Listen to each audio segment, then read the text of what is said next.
लीजिए now once again welcome back after a break. हम सब जानते हैं कि कोरोना की जो थर्ड वेव है वो कितनी ख़तरनाक है।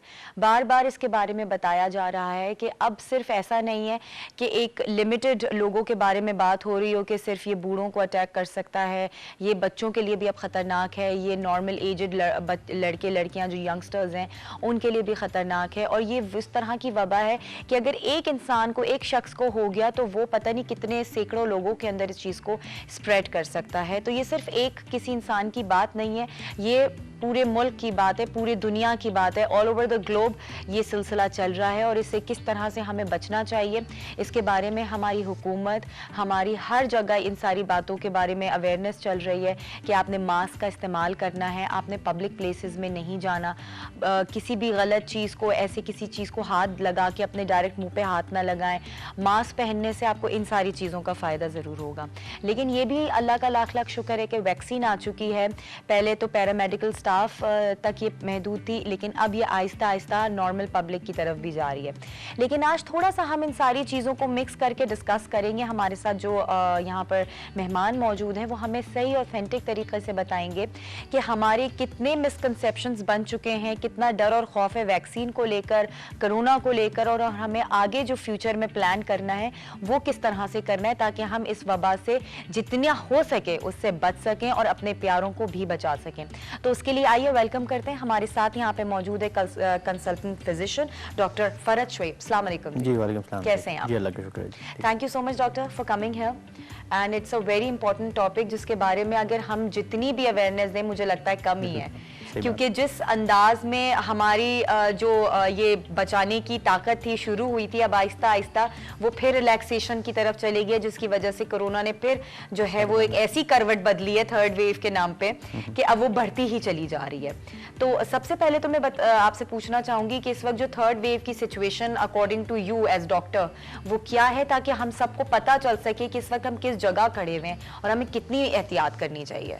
जी बिल्कुल, जैसे आपने शुरू में जिक्र किया जी कि अभी इट्स थर्ड वेव और unfortunately it's covering all across the globe, हर जगह पे है और we are part of this world.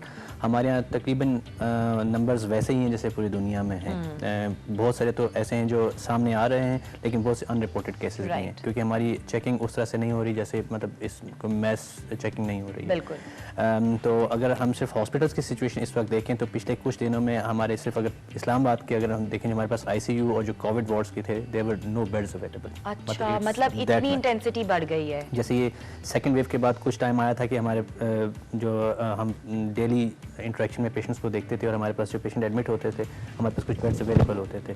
अब recently we have got it's completely blocked, बहुत ज़्यादा पेशेंट्स है। और अब यह है कि पहले सिटीज़ में इसका दायरा था, अब यह है कि ये फैल के थोड़ा सा हमारे देहात में उधर भी जाना शुरू हो गया। अच्छा, जैसे पहले ये सुनने में आ रहा था कि इस तरह की जगहों के ऊपर कोविड नहीं पहुंच रहा क्योंकि वैसे ही वहाँ उनका एक तो इम्यून सिस्टम अच्छा है एंड देन वो एनवायरनमेंट उनकी इतनी हेल्दी है, लेकिन अब वहाँ भी जा रहा है। बिल्कुल जी। अब मैं रिसेंटली मेरा एक एनकाउंटर हुआ कि मैं बिलोंग टू स्मॉल विलेज, तो वहाँ पे जब भी मैं लोगों से बात करता था तो ये होता था कि ये कोई बीमारी नहीं है, there were lots of misconception. लेकिन अब क्योंकि इस जो थर्ड वेव में वी हैव आल्सो सीन के फैटेलिटी बहुत ज़्यादा हो रही है, डेथ्स बहुत ज़्यादा हो रही हैं, because this is a slightly variant strain और इसमें जो डिजीज़ का पैटर्न है वो थोड़ा सा डिफरेंट है। सडन डेथ्स हमने बहुत सारी देखी हैं और बहुत सी कॉम्प्लिकेशंस भी देखी हैं and people have seen this complications in villages. तो अब ये उन लोगों ने भी इस चीज़ को मानना भी शुरू कर दिया है, but we have seen this के अभी थोड़ा सा स्प्रेड करना शुरू हो गया। अच्छा डॉक्टर साहब, एक और चीज़ आपसे कंफर्म करना चाहती हूँ, ये सुना है हमने कि ये इंग्लैंड से आया है, तो क्या ऐसे वेरिएंट्स कुछ डिफरेंट हुए हैं कि एक तो बहुत ज़्यादा वहाँ से आते हुए ये डेंजरस हो गया, और ये किस तरह का सिलसिला है कि ये मुख्तलिफ जगहों से, कभी चाइना से, कभी कहीं से, अब इंग्लैंड से सुनने में आ रहा है, तो what's the reason behind all this? देखिए जी, इट्स अ वायरस ना जी, तो वायरस में एक जो उसका कैरेक्टरिस्टिक है कि वो म्यूटेट कर जाता है। Okay. बहुत छोटा सा एक पार्टिकल होता है और उसमें सिर्फ जो उसके सीक्वेंसेस हैं वो चेंज हो जाते हैं, जिसकी वजह से उसकी फैटेलिटी और उसका बिहेवियर चेंज हो जाता है। I think same thing has happened, मतलब इसको आप स्पेसिफिकली उस एरिया पे रंग इसलिए दे देते हैं कि वो उस एरिया में म्यूटेट करता है, उस एरिया में वो वेरिएशन और उसकी जो सिम्टोमोलॉजी है वो हमें नजर आती है और वहाँ से फिर वो स्प्रेड करती है। अच्छा, हमारा ये है कि इंग्लैंड के साथ रिलेशन बहुत उस तरह किया है कि वहाँ पे हमारे बहुत सारे लोग आना जाना बहुत ज़्यादा है और इस स्पेशली इस सीज़न में ये शादियों का सीज़न है। What we are seeing in our area, क्योंकि ये एरिया बहुत ज़्यादा डोमिनेटेड है इंग्लैंड के साथ, तो लोग वहाँ से बहुत ज़्यादा ट्रैवल करके यहाँ पे आ रहे हैं, इंग्लैंड से, अमेरिका से, और वहाँ से ये स्ट्रेन यहाँ पे हमारे पास आ रहा है और मतलब डेफिनेटली उसकी वजह से वो स्प्रेड हो रहा है। तो still we have to do all those measures जिसका जिक्र आपने पहले किया है कि we have to do gatherings को लिमिट से भी ज़्यादा लिमिट कर दें, ख़ासतौर पे शादियों वाला जो सिलसिला चल रहा है। इसी तरह अगर कोई और फंक्शंस हैं उनको भी हमने मैक्सिमम लिमिट रखना है। सोशल डिस्टेंसिंग बहुत ज़रूरी है, मास्क, हैंड हाइजीन, सैनिटाइजेशन, ये सब चीज़ें बहुत ज़रूरी हैं। एग्जैक्टली और वही वाली बात है कि इस वबा से सिर्फ हम इन्हीं चीज़ों की वजह से बच सकते हैं, अदरवाइज तो और कोई तरीका नहीं है। और एक वैक्सीन को भी मैं उस पर आ रही हूँ, लेकिन हम लोगों का एक तो मिसकंसेप्शन ये है कि ये वैक्सीन है जो शायद इसको ख़त्म कर देगी, लेकिन ये चीज़ हमें समझने की ज़रूरत है कि इसको ख़त्म नहीं कर रही है, बल्कि ये हमारे इम्यून सिस्टम को बूस्ट करती है और हमारे अंदर के सिस्टम को थोड़ा हेल्दी करती है ताकि वो उसके सेल्स अटैक ना कर सकें। आप इस चीज़ को थोड़ा और अच्छे अंदाज में हमें बता सकते हैं? बिल्कुल जी, वैक्सीन जो है ना कि अभी तक जितनी रिसर्च हुई है, there are certain number of vaccine जो भी हमारे पास अवेलेबल हैं और वो अभी पूरी दुनिया में रोल आउट हो रही हैं, हमारे पास भी रोल आउट होना शुरू हो गई हैं। वो एक सर्टेन डिग्री ऑफ प्रोटेक्शन तो आपको देती है, लेकिन उसके बावजूद यू आर स्टिल प्रोन कि आपको इन्फेक्शन हो सकती है। तो वैक्सीन लगवाने का मतलब ये है कि आपको एक डिग्री ऑफ प्रोटेक्शन मिल गया है, but still there are chances, तो आपने जो बाकी मेजर्स हैं वो स्टिल लेने हैं जब तक ये कम्प्लीटली ख़त्म नहीं हो जाता। सही, ये चांसेस पे बात लेकर मैं थोड़ा सा और आगे जाऊंगी कि लोगों की बड़ी ये बातें चल रही हैं कि जी वैक्सीन लगवाने के बाद भी लोगों को कोरोना हो रहा है। अगर हम देखें कि हमारे प्राइम मिनिस्टर साहब और प्रेसिडेंट साहब को हुआ तो लोग उस चीज़ से भी डर गए हैं कि भाई अब जब वैक्सीन के बाद भी हो रहा है तो फिर तो ये और ज़्यादा डेंजरस और फिर और उनको जो है ना वो वैक्सीन लगवाने से वो चीज़ दूर लेकर जा रही है। तो थोड़ा सा हमें इस चीज़ को भी क्लियर कर दें कि ये जो दिमाग में चल रही हैं बातें ये क्या है? नहीं, ये मतलब हमें बेसिकली जितने भी व्हाट्सएप और फेसबुक के जितने भी कॉन्सेप्ट्स हैं इनसे तुम्हें दूर रहना है जी। ये जिन लोगों को वैक्सीनेशन के बाद हो रहा है, एक तो यह कि वैक्सीन एज ए सेट के एक सर्टेन डिग्री ऑफ प्रोटेक्शन आपको देता है, और जैसे हमने कुछ लोगों में देखा कि जैसे उन्होंने वैक्सीन लगवाई है उसके दूसरे तीसरे दिन अगर वो लोग पॉजिटिव हो गए तो that is absolutely not because of vaccine. ये चांसेस हैं कि वो ऑलरेडी एक्सपोज हो चुके थे, वायरस उनकी बॉडी में था जो इंक्यूबेट कर रहा था, बिकॉज जो वायरस है वो कुछ दिनों के लिए इंक्यूबेट करता है और उसके बाद वो एक्सप्रेस करता है, तो वो ऑलरेडी उनको था। क्योंकि वैक्सीन जो है वो जैसे ही आप लगाते हैं तो वो आपकी इम्यूनिटी को एकदम बूस्ट नहीं कर देती, वो एक दिन से इफेक्टिव नहीं होती है। अच्छा। उसका भी है कि आपने एक पहले वैक्सीन लगवानी है, उसके फिर 3 हफ्ते के बाद आपको सेकेंड डोज लगेगी, तो फिर आपका एक इम्यून सिस्टम एक सर्टेन डिग्री तक आ जाता है। एंड अगेन अगर वो सर्टेन डिग्री तक आ भी जाता है और वो भी इंडिविजुअल्स पे वेरिएबल है वो उसको कितना प्रोटेक्शन देगा। एंड थर्ड, अभी तक ये जितनी भी वैक्सीन है ये सब ट्रायल्स हुए हैं, ये रिसर्च हुई है एट सर्टेन ग्रुप्स और सर्टेन नंबर ऑफ पीपल। अभी इनका रियल वर्ल्ड एविडेंस आएगा जब ये वैक्सीन रोल आउट होगी और अगले 5-6 महीने में, साल में इसका एग्जैक्ट अंदाजा होगा कि ये वैक्सीन कितनी इफेक्टिव है। सही। अच्छा, एक और डॉक्टर साहब, बहुत लोगों के अंदर कंफ्यूजन है इस बात का, लोग कह रहे हैं कि जी फलाना चाइना से आएगी वैक्सीन तो वो नहीं लगवानी, जी अमेरिका वाली ज़्यादा ऑथेंटिक है, फलानी जगह की ज़्यादा हम उसका वेट कर रहे हैं, वो आएगी तो अपने आप को रजिस्टर कराएंगे, तो इसका क्या सिलसिला है? ये वाकई ये इस तरह का है कि स्टैंडर्डाइज कर दिया गया है वैक्सीन को?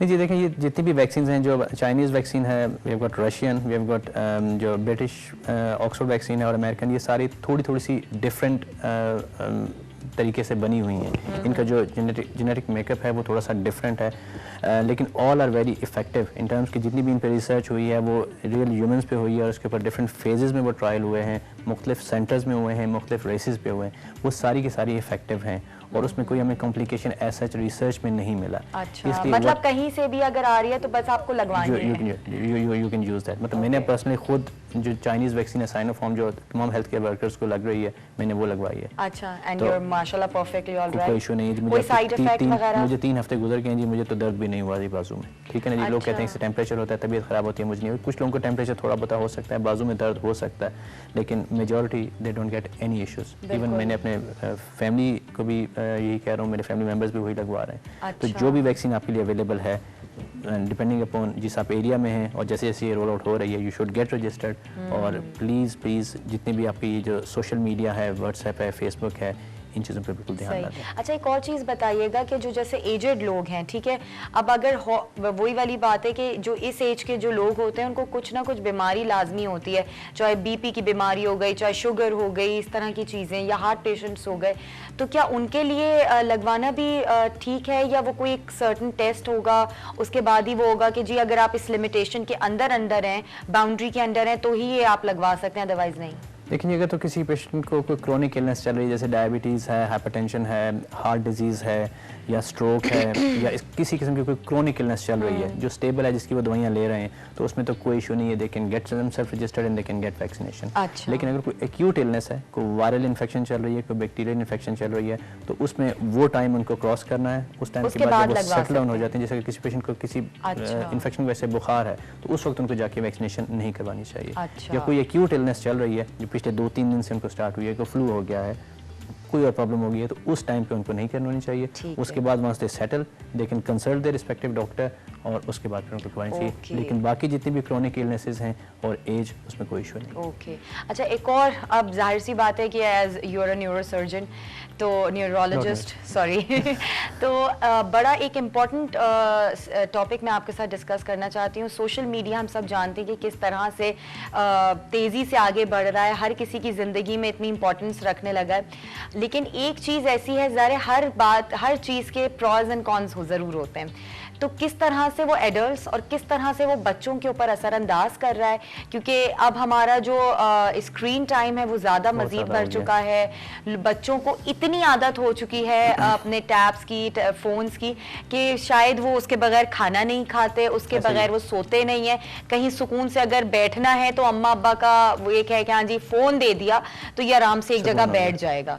तो ये जो सिलसिला है, इसको किस तरह से हम वो कर सकते हैं डिस्कस कि कितना ख़तरनाक है ये? आसान तो है पर ख़तरनाक कितना है हमारे लिए, हमारे ब्रेन के लिए बेसिकली।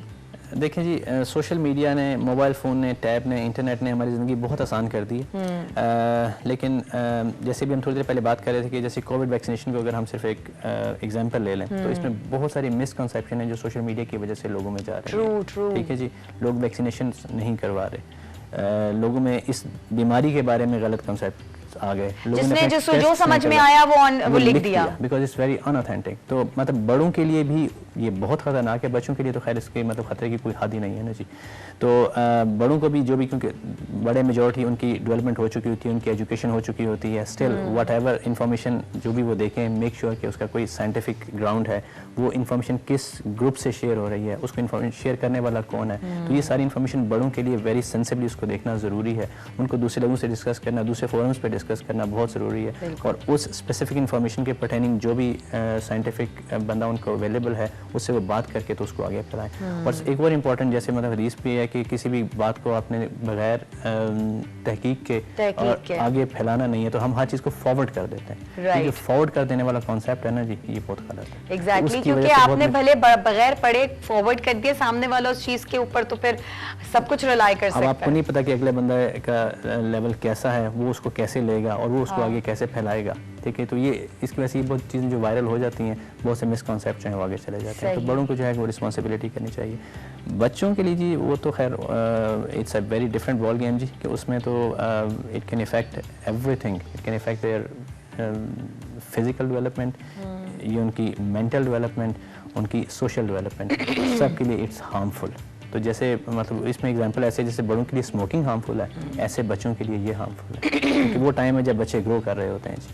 तो we see lots of issues, मतलब वो टाइम है जब बच्चों को फिजिकल एक्टिविटी की ज़रूरत है, उनके हड्डियों, जोड़ों, पट्टों को डेवलप करना होता है, और वो कमरे में 12-12 घंटे बैठ के तो अगर वो टैब पे बैठे रहेंगे तो उनकी फिजिकल ग्रोथ नहीं होगी। एक तो चीज़ वही वाली बात कि कोरोना की वजह से ऑनलाइन स्टडीज़ आ गई हैं, तो वो एक थोड़ा सा मैंडेटरी सिलसिला हो गया, लेकिन इतनी उसको यूज़ कर करके बच्चों की आदत बन गई है कि अब हर काम उसी से लिंक करता है। पहले वक्तों में शायद आपको याद होगा कि पहले कहा जाता था कि जी कंप्यूटर स्क्रीन्स के आगे एक शील्ड आती है, वो आपकी उन रेस को जो है अवॉइड कर सकती है और आपकी आंखों पे, आपके सर पे इतना ज्यादा इफेक्ट नहीं करेगी, रादर देन जैसे अगर आप नेकेड उसको सीरियसली देख रहे हैं। लेकिन अब वो कॉन्सेप्ट भी खत्म जी। बिल्कुल, और देखना जी बच्चों में है कि उनके मेजॉरिटी चीज़ें भी डेवलप हो रही हैं, उनका ब्रेन भी डेवलप हो रहा है, उनकी बॉडी भी डेवलप हो रही है, और ये जितने भी हैं इसके they are non ionizing radiation, लेकिन still there are certain degrees of rays जो इसकी कनेक्टिविटी के लिए यूज़ हो रही हैं। बाकी जो इनकी यूवी रेज हैं जो उनकी विजन के लिए हार्मफुल है। दो ट्यूमर्स, कैंसर्स अभी इसके साथ 100% प्रूवन नहीं है, because still it is new, but still there are certain associations. ठीक है जी, लेकिन जो बच्चों में और इशू होता है कि बच्चे जैसे 2 साल का, 3 साल के बच्चे को पेरेंट्स दे देते हैं कि उनके लिए तो आसान हो गया ना कि बच्चा उसके साथ बैठ जाता है और आप अपना काम कर रहे हैं, तो वो बच्चों की जो लैंग्वेज है उसकी डेवलपमेंट बहुत कंटेंट, ओ माय गॉड, मतलब कंटेंट तो एक वो सेपरेट इशू है जी, लैंग्वेज, क्योंकि बच्चा उस वक्त ज़बान सीख रहा होता है तो उसको इंसानों से बातचीत करना, दूसरे बच्चों से इंटरेक्ट करना ज़रूरी है, लेकिन बच्चा सिर्फ कार्टून्स को और वो लैंग्वेज देखता है। I have seen few parents जो आके मुझे कहते हैं जी कि हमारा बच्चा कार्टून की ज़बान बोलता है। अब वो 12 घंटे सिर्फ कार्टून देखेगा तो वो तो उसके दिमाग में तो वही फीड हो जाएगी। तो उसके लिए है कि मुख्तलिफ चीज़ों से एक्सपोज होना, एक्सप्लोर करना वो बहुत ज़रूरी है। सही बात है। और सिर्फ कार्टून ही नहीं डॉक्टर साहब, अब जितनी वीडियोस और इस तरह से सोशल मीडिया के ऊपर जो डिफरेंट पेजेस आ गए हैं, आप देखें कि नेबरिंग कंट्री से जो है वो डब्ड सारी सिलसिले हैं। अब आपकी जो लैंग्वेज है वो अपने से ज़्यादा किसी और की अडॉप्ट की हुई जो चीज़ें हैं वो सामने आ रही हैं। आपका बड़ों से बात करने का अंदाज, आपको जो हमारे इवेंट्स होते हैं वो याद नहीं है, आपको वो याद हो जाता है, नेबरिंग कंट्री के इवेंट्स याद हो जाते हैं, आपका अंदाज जो होता है बात करने का बिल्कुल उनकी तरह। और जाहिर है अब वहाँ तमीज और लिहाज उस तरह से बड़ों और बच्चों में नहीं है जो हमारा जो अदब और लिहाज है। तो ये बहुत सारी चीजें आपकी जो अपब्रिंगिंग है उसको खराब कर रही हैं। बिल्कुल जी। तो ये ना ये सारे इसके सोशल इफेक्ट्स हैं जो हम फ्यूचर में देखेंगे। ऐसे कि एक तो बच्चे अगर फ्यूचर में अगर ऐसे रहेंगे तो we will see weak children जी, जो फिजिकली वीक होंगे, they will be mentally weak, और उनका सोशल इंटरेक्शन बहुत पुअर हो जाएगा। बच्चे दूसरे बड़ों से इंटरेक्ट नहीं करेंगे, बच्चों से इंटरेक्ट करना सीखेंगे नहीं, दूसरे बच्चों से इंटरेक्ट करना सीखेंगे नहीं। वो जब आगे स्कूलों कॉलेजों में जाएंगे तो दे विल बी आइसोलेटेड। एग्जैक्टली, ठीक है ना। और इसमें फिर वी सी चिल्ड्रन जिनको अटेंशन डेफिसिट बहुत ज़्यादा हो जाएगा। आप उनसे अब ये ले लेंगे तो बिकम वेरी हाइपर एक्टिव।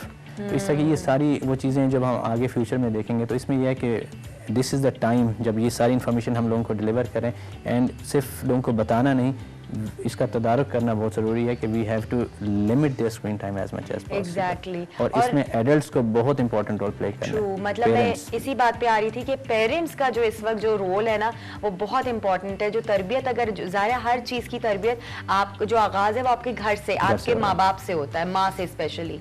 तो जो पेरेंट्स का इस वक्त रोल है वो बड़ा इंपॉर्टेंट है कि हमने अब जैसे नॉर्मली एक छोटी सी मिसाल है कि कल ही मेरी बेटी मुझसे पूछ रही थी कि मामा आप लोगों के ज़माने में जो थे वो किस तरह के गेम्स हुआ करते। तब मैंने उसको नाम बताए ना कि पैलदूज होता था, पकड़म पकड़ाई, बर्फ पानी, खो खो, मतलब ये सारी फिजिकल एक्टिविटीज थी। अब उसको समझ ही नहीं आ रहा कि कहाँ से इस तरह के बच्चों को पता ही नहीं है कि इस तरह के भी गेम्स होते थे। अब उसको बताएंगे आप अपने बच्चों को तो शायद वो इंटरेस्ट उनका बिल्ट हो इन सारी चीजों में। This is all about you, the parents, जो इन बच्चों के दिमाग में वो सारी बातें फीड करेंगे जो आगे चल के उन्हीं के लिए हेल्दी होंगी। बिल्कुल जी। तो वो ये है कि बच्चों को आप थोड़ा सा टाइम ज़्यादा दें, और बच्चे एज यू सेड के सब पेरेंट्स से, बड़ों से सीखते हैं। तो अगर आप खुद अपना ज़्यादा स्क्रीन टाइम आपका अपना ज़्यादा होगा, आप उनके खुद सामने बैठ के तो फेसबुक और व्हाट्सएप पे होंगे तो वो भी वही चीज़ सीखेंगे। और आप अपना उस टाइम को यूज़ करने के लिए, आप मेजॉरिटी पीपल उनके पास 2-2 फ़ोन होते हैं, वो दूसरा फ़ोन बच्चे को दे देते हैं। तो बेसिकली आपने अपना टाइम लिमिट करना है। आपका अपना टाइम लिमिट होगा तो आप बच्चे के साथ इंटरेक्ट कर सकेंगे। और जो मतलब अब वो वाली सिचुएशन नहीं है जो आज से 20-25 साल पहले थी कि ग्राउंड्स थे, पार्क्स थे, लॉ एंड ऑर्डर सिचुएशन अच्छी थी, स्ट्रीट कल्चर अच्छा था, लेकिन अब वो चीज़ नहीं रही है। स्टिल हम बच्चों को किसी एक फिजिकल एक्टिविटी में ज़रूर डालें। एग्जैक्टली। अब जैसे आपने बताया, रिसेंटली एक मेरे फ्रेंड का बेटा, ही इज़ ग्रोन अप, वो मेरे पास है, फ्रेंड का, सॉरी, मेरे भाई के फ्रेंड का बेटा। अच्छा। तो वो आया तो मैंने उससे मतलब ही बेटा फिजिकल इशू, तो मैंने उसका वैसे जनरली एग्जामिन किया और मैंने उससे पूछा बेटा कोई गेम करते हो? तो जी मैं गेम करता हूँ। कौन सी? PUBG। I was asking about what is your physical activity। तो हमें बच्चों को फिजिकल एक्टिविटी में डालना बहुत जरूरी है। Exactly। उनको किसी एक गेम में जरूर डालें, whether वो स्विमिंग हो, वो क्रिकेट हो, हॉकी हो, फुटबॉल हो, किसी क्लब में डालें, और खुद अपना स्क्रीन टाइम लिमिट करें और वो टाइम बच्चों को। और मेरे ख्याल से अगर हम कुछ पेरेंट्स अगर ऐसे हैं जो शायद कोरोना की डर से या कुछ फैसिलिटेट इस तरह से नहीं बच्चों को कर सकते इस तरह की चीज़ों में, घरों में आपके पास बहुत सारे ऑप्शंस हैं। आप बच्चों को फिजिकल एक्टिविटीज़ करवा सकते हैं, कार्डबोर्ड से चीज़ें बना के उनको उस तरह की गेम्स करें कि उनकी हाथों की मूवमेंट हो, वो अपना दिमाग लगाएं, उनका ब्रेन फ्रेश हो। मतलब there are lot of things. अगर आप वैसे ही हम यूट्यूब पे बहुत सारी चीज़ें देखकर सीख रहे होते हैं, अगर हम इस तरह की एक्टिविटीज देखें तो वाकई हमें बहुत कुछ अच्छा सीखने को मिलेगा। बिल्कुल जी।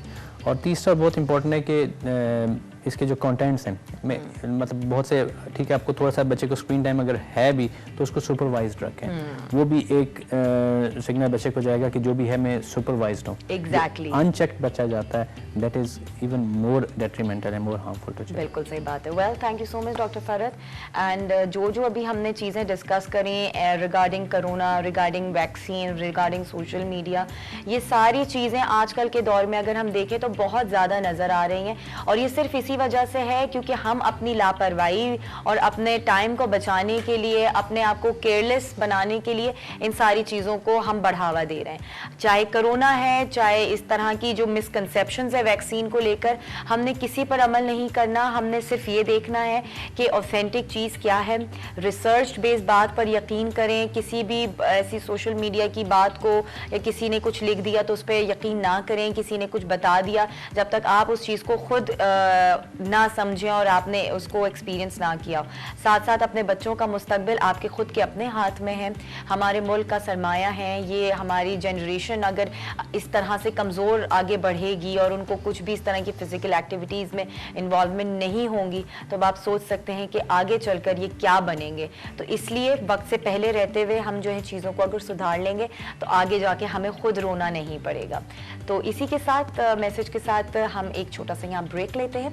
ब्रेक के बाद वापस आते हैं, हमारे साथ ही रहिएगा।